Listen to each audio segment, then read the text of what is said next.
朋友们好啊，我们现在呢，开始进入到我们这一期鸟看美国的这个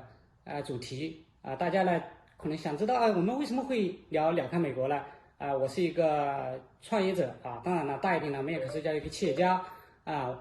我呢本人呢就是说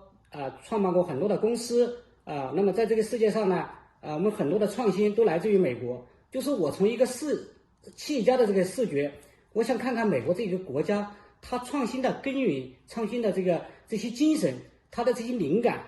究竟来自于哪里？因为美国总是有源源不断的好东西出来，这激发了我看问题的一个视觉。我就把美国从它早期殖民者到达美洲大陆，以及发展到今天的这个历史脉络和他们所发生一些重大事件呢，进行了一个梳理。我发现这是完整的一个按照现代商业精神和现在这商业的模式运作的一个创业型的一个公司，只不过呢，这是一个国家级的创业公司，在英文里面叫 start up。这是一个非常精彩而美妙的故事，我就跟大家从这里开始讲起。